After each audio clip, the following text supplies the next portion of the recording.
Assalamualaikum warahmatullahi wabarakatuh. Halo semuanya, jumpa kembali dengan saya Karstu. Apa kabar kalian semua?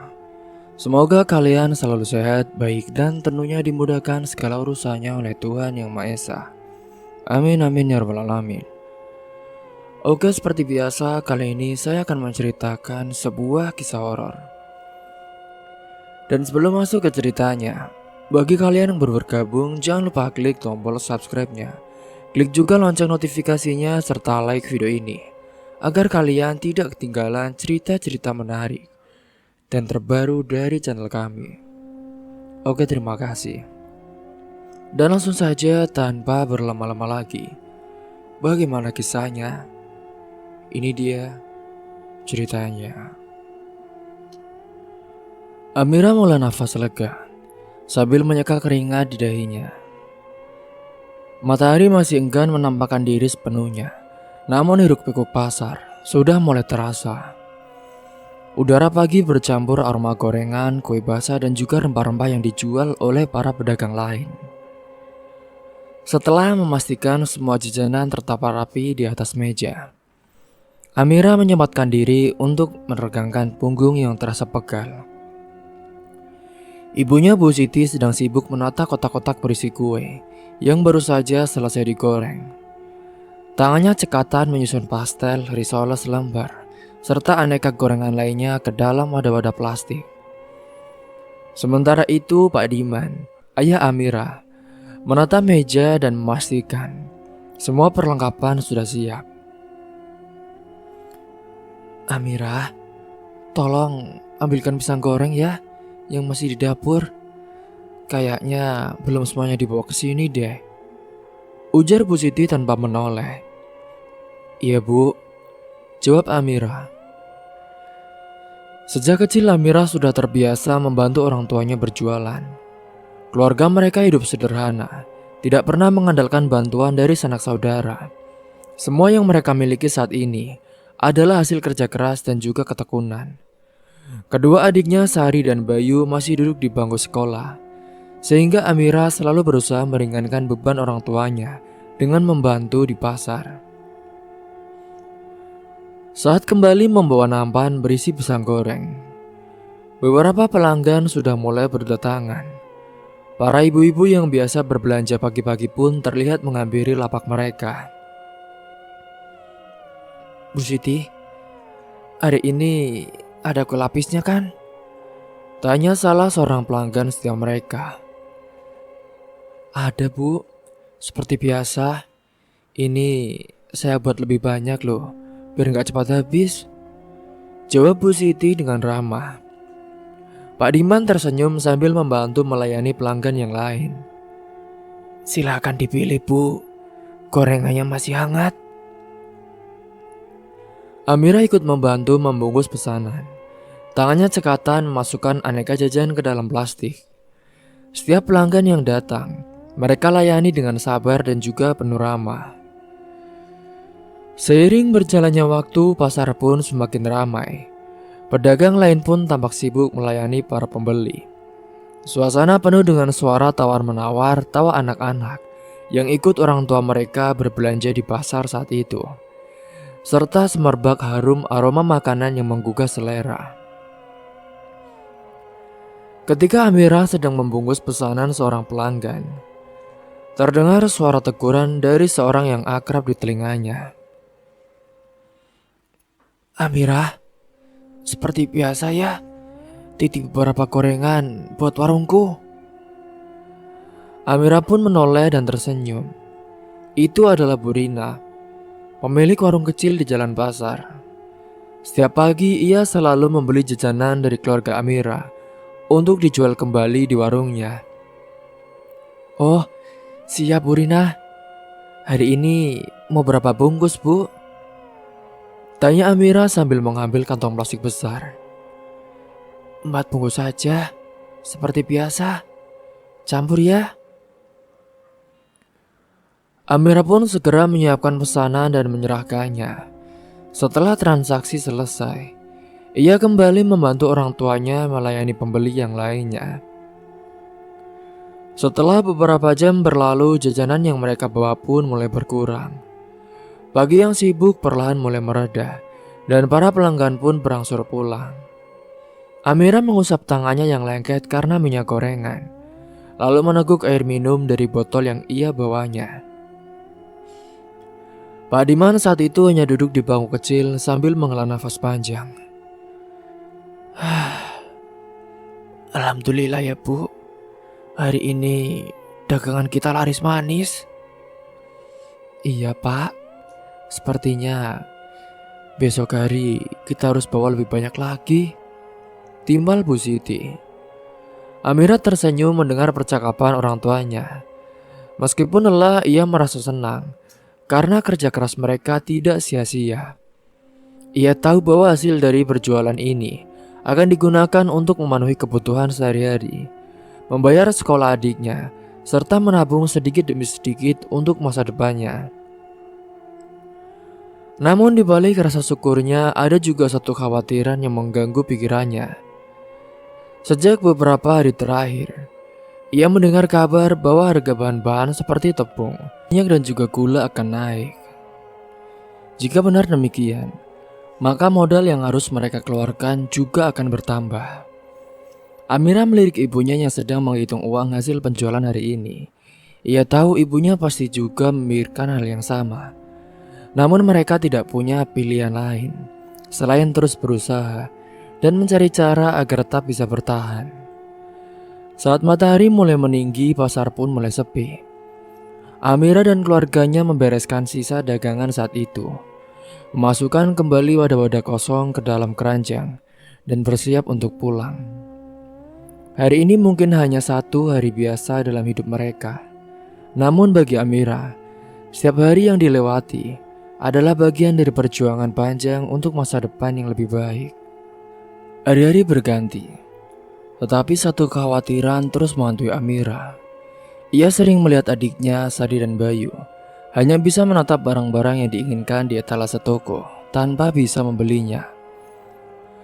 Mereka memang tidak pernah mengeluh secara langsung, tetapi Amira bisa merasakan ada rasa iri di mata mereka ketika melihat teman-temannya memiliki sepatu baru, tas yang lebih bagus, atau sekedar bisa jajan tanpa harus berpikir dua kali.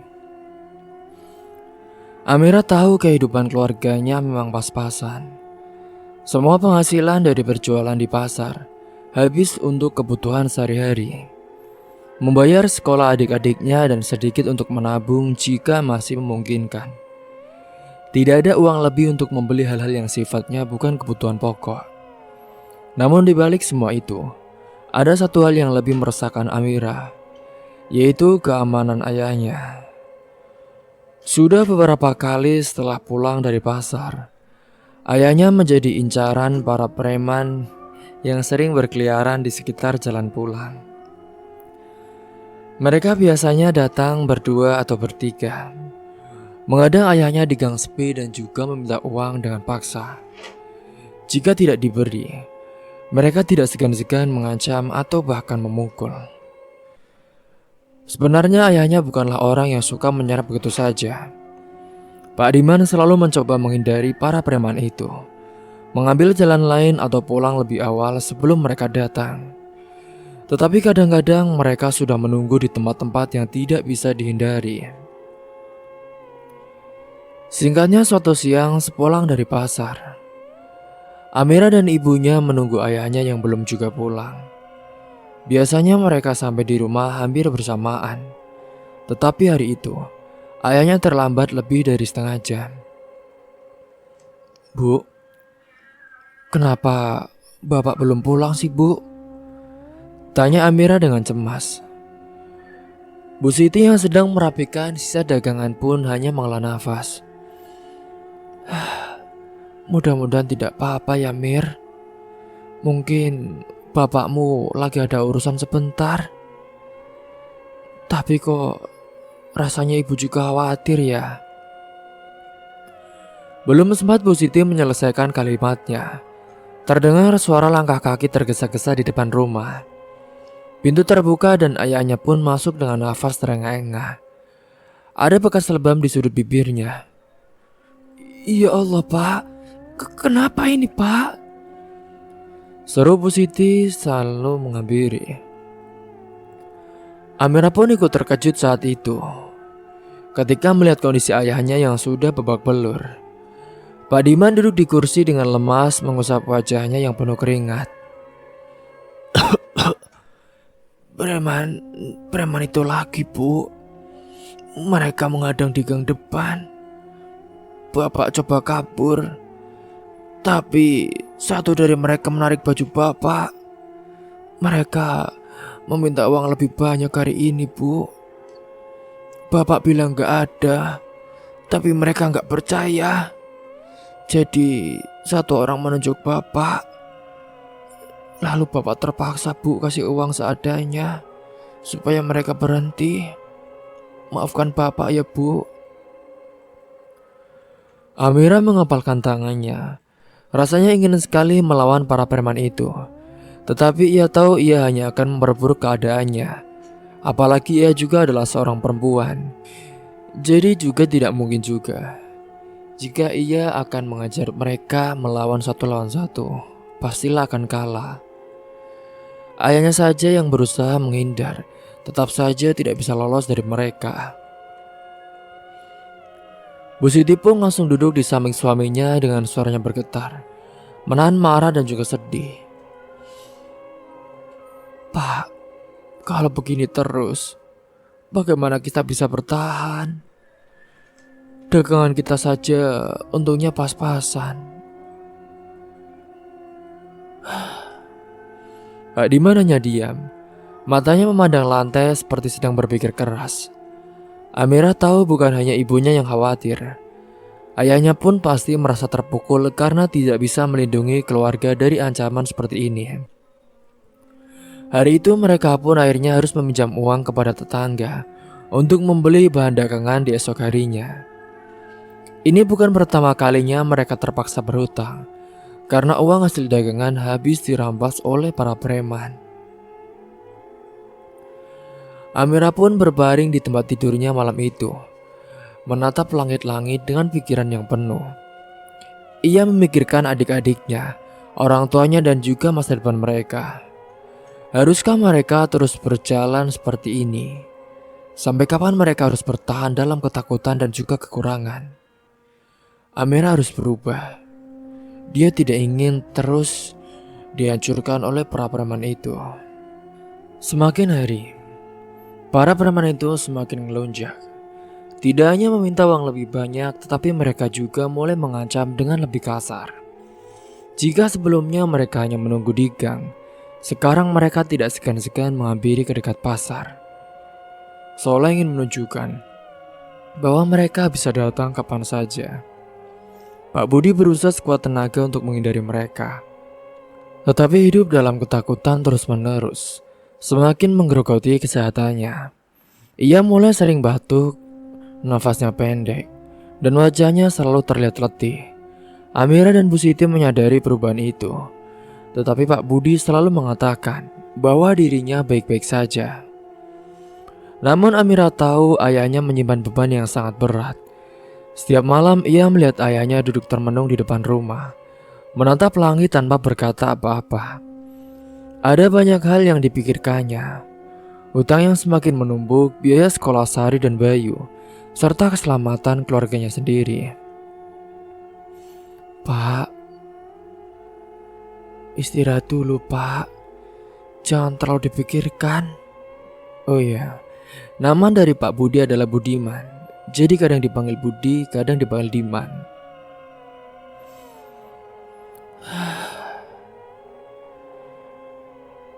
Gimana gak kepikiran, Bu? Kita kan sudah berusaha bekerja keras, tapi tetap saja rasanya seperti gak ada jalan keluar. Amira yang mendengar percakapan itu dari balik pintu kamarnya ikut merasakan sesak di dadanya. Ia tahu betapa kerasnya orang tuanya berjuang, tapi keadaan semakin tidak berpihak pada mereka. Beberapa hari kemudian keadaan semakin buruk. Ayahnya pulang dalam keadaan lemas. Wajahnya pucat pasi dan keringat dingin membasahi tubuhnya. Begitu sampai di rumah, ia pun langsung terduduk di lantai, memegangi dadanya. "Pak," seru Bu Siti dengan panik. "Bu, ayah kenapa, Bu? Bapak kenapa?" Pak Budi berusaha menarik nafas, tapi dadanya terasa sesak. "Dari tadi di pasar, rasanya dada bapak sakit. Terus pas pulang, preman itu datang lagi. Mereka marah karena bapak nggak bisa kasih uang. Mereka mengancam Mira, kalau besok gak ada uang, mereka bakal buat masalah lebih besar." Amira mengepalkan tangannya kuat-kuat. Darahnya mendidih mendengar cerita ayahnya. Ini sudah keterlaluan. Tidak cukup dengan terus-menerus mengompasi uang mereka. Sekarang para preman itu pun berani mengancam lebih jauh. Pak Budiman akhirnya berbaring di kasur dengan wajah masih pucat. Bu Siti mengipasi suaminya dengan air mata yang terus mengalir. "Pak, kita harus cari cara lain. Kalau terus begini, bapak bisa sakit parah." Amira saat itu duduk di sudut kamar dengan perasaan campur aduk. Pandangannya lurus ke lantai tapi pikirannya berputar cepat. Ia sudah muak dengan semua ini. Keluarganya bekerja keras untuk hidup, tetapi tetap saja ada orang-orang jahat yang terus merampas hak mereka. Ini tidak bisa dibiarkan begini terus.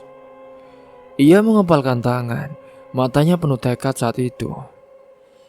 "Aku gak akan membiarkan mereka menang," bisiknya pelan tapi penuh kemarahan. Ia berjanji pada dirinya sendiri, suatu hari nanti ia akan membalas semua perlakuan mereka. Semua penderitaan yang mereka berikan pada keluarganya tidak akan dibiarkan begitu saja. Ia tidak tahu bagaimana caranya, tetapi ia pasti akan mencari jalan keluar. Malam itu, Amira duduk di sudut kamar dengan mata yang masih terjaga. Suara nafas ayahnya yang berat terdengar dari balik pintu kamar orang tuanya. Ibunya masih menemani ayahnya beristirahat, sementara Sari dan Bayu sudah terlelap dalam mimpi mereka. Tapi Amira tidak bisa tidur. Amarah membakar dadanya. Ia tahu keluarganya bukan orang kaya, tapi mereka bekerja keras untuk setiap rupiah yang mereka dapatkan. Mereka tidak pernah meminta-minta atau merepotkan orang lain. Tapi mengapa hidup mereka seolah selalu diinjak-injak? Semakin dipikirkan, semakin sulit bagi Amira untuk menenangkan diri. Di dalam hatinya dendam pun mulai tumbuh. Ia ingin membuat mereka merasakan penderitaan yang sama, bahkan lebih buruk. Lalu ada sebuah rencana muncul di benaknya. Ia akan membakar mereka satu persatu, membuat peringatan keras bagi mereka. Mungkin mereka akan membakar markas mereka. Amira tahu bahwa preman-preman itu punya tempat berkumpul di sebuah bangunan kosong di pinggiran kota. Tak jauh dari pasar, tempat itu dulunya gudang. Tapi sekarang hanya digunakan oleh mereka untuk minum-minum, berjudi dan menyusun cara menindas orang-orang kecil seperti keluarganya. Jika tempat itu terbakar, mereka akan kehilangan tempat berkumpul. Mungkin mereka akan tercerai-berai, atau setidaknya tidak bisa lagi bebas berkeliaran seperti sekarang. Tapi untuk melakukan ini, ia butuh informasi lebih banyak. Ia harus tahu kapan mereka ada di sana. Apakah ada orang lain yang bisa terkena imbasnya? Dan bagaimana cara memastikan rencananya berhasil tanpa ketahuan? Keesokan harinya setelah berjualan di pasar, Amira berpura-pura membeli sesuatu di warung dekat gang yang sering dilewati para preman. Ia memasang telinga, mencoba menangkap obrolan mereka. Dari percakapan yang terdengar, Amira mengetahui sesuatu yang mengejutkan. Ternyata para preman itu bukan sekedar orang iseng yang mencari uang dengan cara mudah. Mereka adalah anak buah dari seorang yang lebih berkuasa. Anak dari juragan karet kaya di kota mereka. Nama juragan itu adalah Pak Wijaya, seorang pengusaha sukses yang memiliki perkebunan karet luas. Anaknya Dimas Wijaya adalah pria sombong yang suka memamerkan kekayaannya dan dikenal sering bertindak sewenang-wenang. Dimaslah yang menjadi dalang di balik preman-preman yang sering mengganggu orang-orang kecil seperti keluarganya. Amira pun semakin geram saat mendengar bahwa utang yang dimiliki ayahnya ternyata berasal dari Pak Wijaya. Ayahnya dulu pernah meminjam sejumlah uang untuk memperbaiki gerobak dan membeli bahan tambahan untuk usaha mereka. Namun karena keadaan yang semakin sulit, utang itu belum bisa dilunasi. Dan kini alih-alih menagih dengan cara yang baik, Dimas menggunakan anak buahnya untuk menekan keluarga mereka. Amira mengepalkan tangannya, ini bukan sekedar preman jalanan biasa. Ini adalah permainan orang berkuasa yang memanfaatkan kekuatan dan uang untuk menindas orang kecil. Tapi justru karena itulah, Amira semakin bertekad. Jika ia hanya diam dan terus membiarkan keluarganya disakiti, mereka tidak akan pernah bisa lepas dari lingkaran penderitaan ini. Ia harus melawan. Dalam beberapa hari ke depan, Amira mulai mengumpulkan lebih banyak informasi. Ia mencari tahu siapa saja yang sering ada di markas preman itu, kapan tempat itu paling sepi, dan apakah ada titik lemah yang bisa dimanfaatkan. Dari pengamatannya, markas itu selalu ramai di malam hari, terutama saat mereka sedang mabuk dan juga berjudi. Tapi menjelang subuh, tempat itu hampir kosong, hanya 1 atau 2 orang yang kadang berjaga. Itu pun sering tertidur karena mabuk. Itulah waktu yang tepat untuk bertindak bagi Amira. Amira pun mulai merancang rencananya dengan hati-hati. Ia tidak ingin ketahuan, jadi ia harus memastikan segalanya berjalan cepat dan juga bersih. Ia pun saat itu mulai mengumpulkan kain-kain bekas dan juga botol-botol kosong untuk dijadikan bom molotov sederhana. Bensin ia bisa dapatkan dari sisa yang digunakan untuk lampu minyak di rumahnya. Hingga setiap malam, saat keluarganya sudah tidur, Amira berlatih dengan benda-benda kecil, mencoba memahami cara membuat api menyebar lebih cepat. Ia tahu resikonya besar. Jika ia ketahuan, ia juga pasti bisa dihukum atau bahkan dipukul habis-habisan oleh para preman itu. Tapi ia tidak peduli lagi. Setiap kali ia ragu, ia mengingat wajah ayahnya yang lebam karena dipukul, ibunya yang menangis dalam diam, dan adik-adiknya yang terpaksa menahan keinginan mereka karena uang yang selalu kurang. Ia tidak akan membiarkan mereka hidup seperti ini selamanya. Lalu malam yang dinantikannya pun telah tiba. Setelah memastikan semua orang di rumahnya sudah tertidur, Amira mengambil tas kecil yang sudah disiapkannya. Di dalamnya ada beberapa botol kaca berisi bensin dan juga kain bekas yang sudah dililitkan di mulut botol. Ia membawa korek api yang menyembunyikannya di saku bajunya. Ia menarik nafas dalam-dalam. Tidak ada jalan mundur saat itu. Dengan langkah hati-hati ia menyelinap keluar dari rumah dan berjalan menuju markas preman itu. Ia sudah memastikan bahwa malam ini adalah malam judi besar mereka. Jadi kemungkinan besar mereka baru akan pulang menjelang subuh. Dan saat ia sampai di dekat markas itu, suasana yang masih lenggang, ia pun bersembunyi di balik tembok, mengintip ke dalam seperti yang ia duga. Hanya ada 2 orang yang berjaga di luar, dan keduanya pun tampak setengah sadar karena mabuk.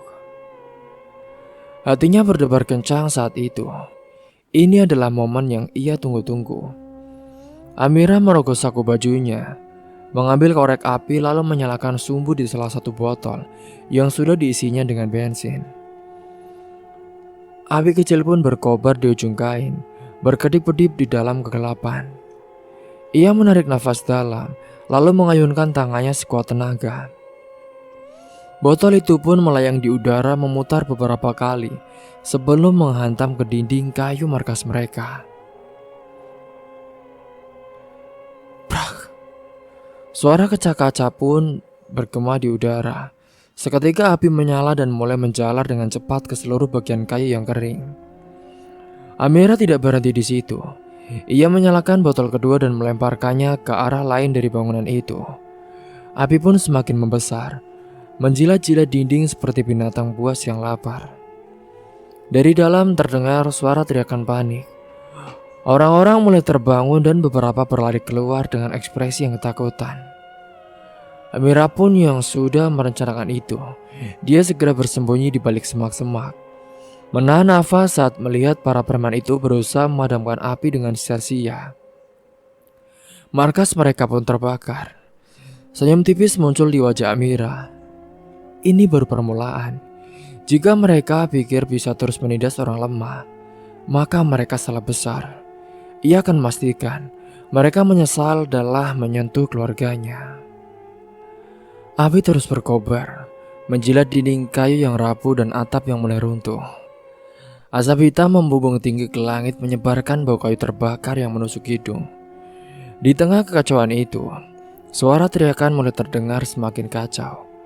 Beberapa preman yang masih terlelap dalam tidur pun mereka tidak sempat melarikan diri.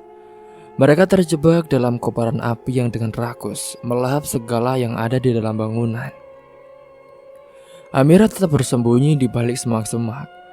Matanya menatap tanpa ekspresi saat melihat mereka berlari panik, mencoba menyelamatkan diri. Ia tidak merasa takut, tidak juga merasa bersalah. Mereka pantas menerima ini. Mereka yang telah mempermainkan keluarganya, menyiksa ayahnya, menanamkan rasa takut di hati ibu dan juga adik-adiknya. Kini, mereka merasakan sendiri bagaimana rasanya kehilangan kendali atas hidup mereka. Beberapa orang pun berhasil keluar dari bangunan yang sudah setengah untuk batuk-batuk keras karena menghirup asap tebal. Mereka berusaha mencari air, tapi semuanya sudah terlambat. Api sudah terlalu besar, dan satu persatu mereka pun mulai menyerah. Ada yang terduduk di tanah dengan wajah penuh keputusasaan. Ada yang berlari entah kemana, sementara yang lain hanya bisa menatap dalam ketakutan. Namun tidak semua orang berhasil melarikan diri. Dari tempatnya bersembunyi, Amira mendengar teriakan seorang yang masih terjebak di dalam. Ia mengenali suara itu. Suara salah satu preman yang sering mengadang ayahnya. Lalu tiba-tiba terdengar bunyi keras seperti sesuatu yang runtuh, disusul dengan suara pekikan terakhir yang sebelum akhirnya semuanya menjadi sunyi. Mereka yang selamat pun akhirnya melarikan diri dalam ketakutan. Amira melihat salah satu dari mereka berlari dengan tubuh setengah terbakar, merintih kesakitan sebelum akhirnya jatuh tersungkur saat itu. Hanya hitungan menit saja, markas yang selama ini menjadi tempat mereka berkuasa, kini tinggal puing-puing hitam yang berasap. Amira menghela nafas pelan, dadanya naik turun. Bukan karena panik, tetapi karena perasaan yang begitu membuncah dalam dirinya. Ia tidak menyangka rencananya berjalan begitu sempurna. Tidak ada yang melihatnya, tidak ada yang tahu bahwa ia adalah dalang di balik semua ini. Ia pun hanya perlu menunggu hingga pagi, saat semua orang menyadari bahwa para preman itu sudah tidak bisa lagi mengganggu siapapun. Hingga singkatnya sampainya di rumah, ia masuk dengan hati-hati. Keluarganya masih terlelap, ayahnya masih berbaring dengan wajah pucat. Amira duduk di sudut kamar, menarik lututnya ke dada dan memejamkan mata. Tapi ia tidak tidur. Pikirannya masih dipenuhi api yang tadi berkobar. Teriakan panik yang terdengar di udara dan wajah-wajah ketakutan orang-orang yang selama ini menindas keluarganya. Mereka layak mendapatkannya. Biarkan saja mereka mati.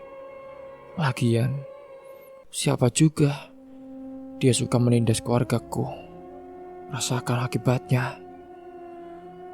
Gumam Amira pada dirinya sendiri. Hingga keesokan harinya, kabar tentang kebakaran itu pun menyebar ke seluruh kota. Orang-orang membicarakannya dengan heboh. Beberapa merasa lega karena akhirnya para preman itu lenyap. Sementara yang lain masih bingung siapa yang bertanggung jawab atas kejadian itu. Pak Wijaya pun juragan karet yang membiayai para preman itu menjadi murka karena ia kehilangan anak buahnya. Dan yang lebih parah adalah Dimas, anaknya, yang ikut terlibat dalam kebakaran itu. Malam kejadian saat itu, Dimas ternyata sedang berada di markas mereka untuk bersenang-senang. Tadi dikira Amira adalah 2 orang. Ternyata banyak orang di dalam itu yang sedang bermain-main dengan judi dan juga mabuk-mabukan. Tidak ada yang tahu pasti apa yang terjadi kepadanya.